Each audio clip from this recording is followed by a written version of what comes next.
Hello Internet, it's me Josh, the Aging Gamer. So whether you love him or hate him, everyone knows about Sonic the Hedgehog. The 2000s haven't been that great for the series due to a large quantity of bad games, but back in the 90s, Sonic the Hedgehog was on par with the legendary Super Mario. Me personally, I was more of a Sega kid, so I am all about that Sonic extravaganza. I must have been in about first grade or so when I played my first Sonic game. I instantly fell in love. The color, the speed, the awesome soundtrack. What's not to love? So I found a new gaming hero. I would always draw pictures of Sonic and the crew. I picked up the comics when I could. I collected some of those Sonic toys from McDonald's. I watched that cartoon that saw Sonic voiced by none other than Steve Urkel. And hell, Sega even got me crazy for those SpaghettiOs. Lots of kids love those old Sega Genesis Sonic games, myself included. But, how was the very first game that started it all? Well, let's find out. Ladies and gentlemen, this is Sonic the Hedgehog!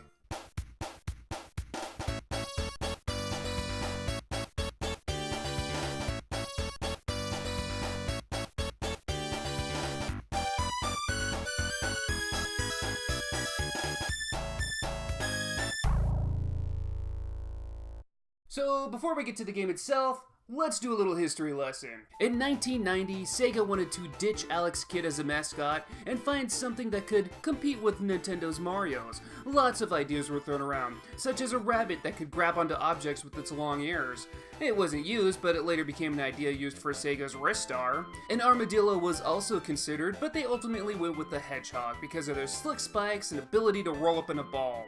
Japanese artist and game designer Nato Oshima, who designed Sonic and Dr. Robotnik's characters, admitted that Sonic's physical appearance was a combination of Felix the Cat's head on Mickey Mouse's body. The shoe design came from Michael Jackson's boots from his Bad video, and the shoe color came from Santa Claus of all things. So Felix the Cat, Mickey Mouse, Michael Jackson, Santa Claus, why wouldn't this character appeal to an American audience?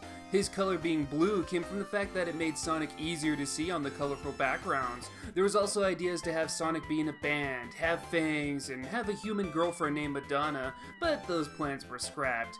Dr. Robotnik's design was based off of Theodore Roosevelt and Humpty Dumpty.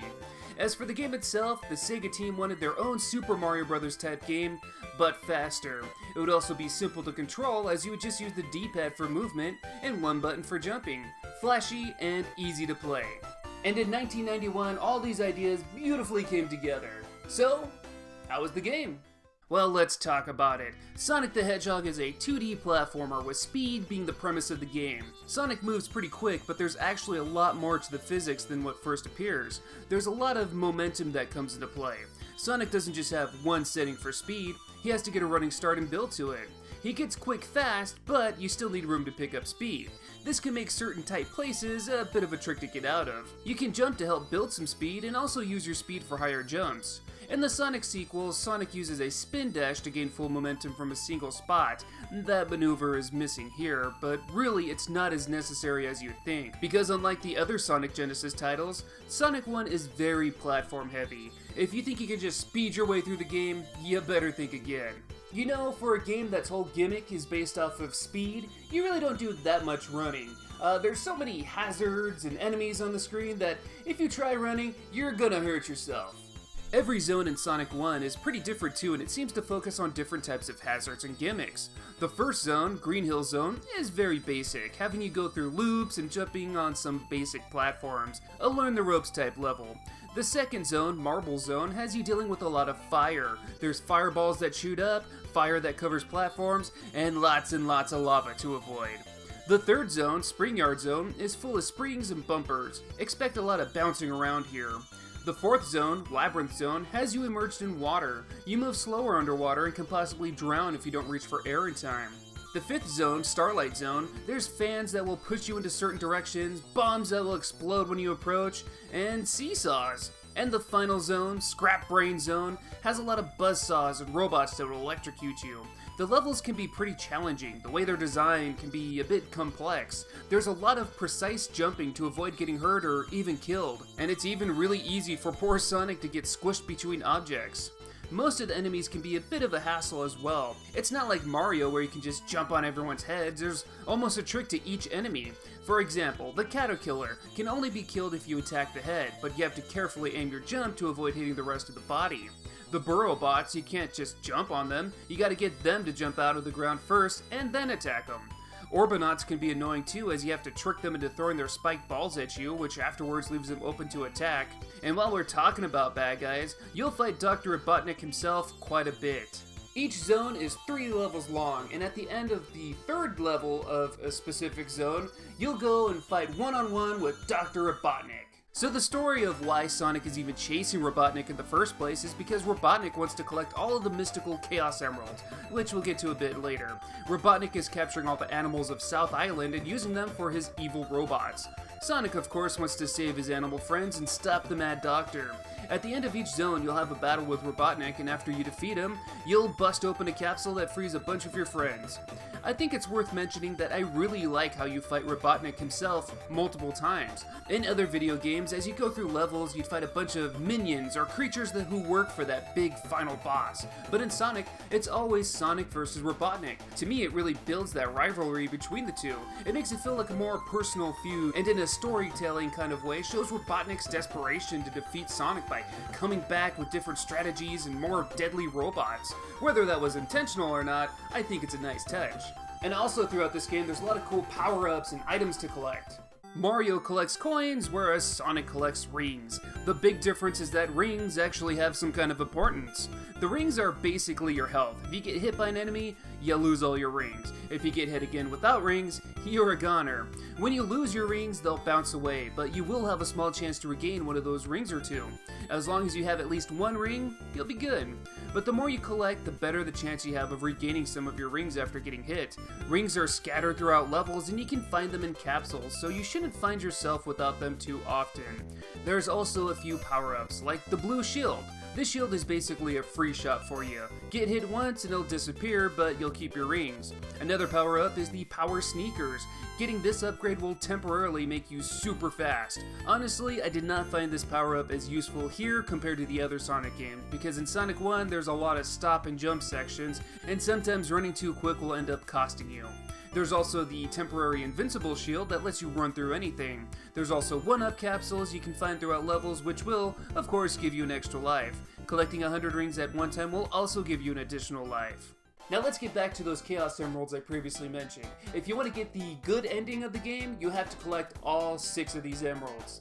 To reach the secret zone where you can collect the emeralds, you have to beat one of the first 2 acts of the zone while holding at least 50 rings on you. A giant ring will appear and you'll have to quickly jump into it. Now we're in the secret zone and you'll be bouncing around like crazy. The idea is to navigate your way through this Pachinko style level while avoiding the red gold bumpers, which will kick you out of the level. You'll have little control as you bounce around, but try to navigate your way. There's big R bumpers that will reverse the stage rotation, so try aiming for those if you feel necessary. The Chaos Emerald itself will be crowded by multiple colored gems, and to remove those gems you just have to rub up against them until they disappear. Once you have the opportunity, grab the Chaos Emerald. Personally speaking, I hate these bonus levels. I think this is one of the worst ways to collect Chaos Emeralds out of any of the Sonic games. You just have so little control. And the worst part is, you don't even get to turn into Super Sonic after you collect all the Chaos Emeralds. But like I mentioned, if you want the true ending, you have to collect all the emeralds. Though, there really isn't much of a difference between the good ending and bad endings, just a different look at how Robotnik appears at the end. And that's pretty much everything about the original Sonic the Hedgehog. So, how does this game hold up today? Being honest here, I was never too crazy about Sonic 1. The first Sonic game I played was Sonic 2, which has so many cool things that are absent from the first game, like Tails, Super Sonic, and the spin dash attack. So when I was a kid, I typically ignored this game and mostly played Sonic 2, 3, and Knuckles. However, in recent years, I've gone back to playing this game since I'm no longer an unappreciated little kid. It's actually quite amazing just how different Sonic 1 is compared to the rest of the series. A lot of the time in later games, you could just hold right on the D-pad and zoom by a lot of the level. Here, speeding is just going to get you hurt, which I guess in a way is kind of ironic since Sonic's whole shtick is being fast. There's enemies and stage hazards around every corner, so when you do start to pick up speed, it ends pretty quickly. I'd say that maybe the developers went a bit too overboard and added too many hazards and enemies in the game. I almost felt like I was constantly getting stabbed at. However, I do appreciate the fact that there's multiple paths that you can take in levels, though none of them really make it that much easier. There's actually a lot of cheap deaths in the game too. I suppose all of that is just the challenge of the game. But the game isn't unplayable by any means. Out of all the Sonic games on the Genesis, I feel this one was the most difficult, and to be honest, that might be my only real negative about the game, if you're to see difficulty as a negative. I did say I hated the bonus levels, but you can completely ignore them and still enjoy the game as is. There is some slowdown too when there's too much going on, but it didn't happen enough to really disrupt my play. As for the rest of the game, it still holds up very well. I feel the Sega team did a pretty good job designing the levels. Each zone feels completely different from each other, both with their level layouts and hazards and also their appearance. Visually, the game looks great. The levels are colorful and nicely detailed. Sonic himself also has some wonderful animations, and of course the soundtrack complements the game beautifully. Early Sonic games are known for their wonderful catchy music, and Sonic 1 started it all. There's not that many tracks to the game, but the small amount they do have is pure awesome. So with that all said and done, Sonic 1, while I don't think is as great as Sonic 2 or 3, definitely holds up today and is something you should check out. This game still has a place in history, and it really launched Sega into that Nintendo competitor position. The Sonic character was kind of refreshing too, since there was no other video game character like him at the time. However, for better or for worse, Sonic did lead to like almost every developer wanting to make their own animalistic mascot. Good God, the 90s was just a terrible time, the whole mascot era. It led to the likes of Awesome Possum, Bubsy the Bobcat, Crash Bandicoot, Arrow the Acrobat, Rocky Rodent, Spyro the Dragon, Gex, Crocs, James Pond, Banjo-Kazooie, Earthworm Jim, Bug, Radical Rex, Jazz Jackrabbit, Mr. Nuts, Punky Skunk, and so much more. And while some of those games did see some success, a lot not so much, there's nothing that beats the original Animal with Attitude, Sonic the Hedgehog. But these are just my opinions. What do you guys think? You like the original Sonic? You don't like the original Sonic? Let's talk about it in the comments. Like always, I thank you guys for watching this video, and until next time, I'll see you all later.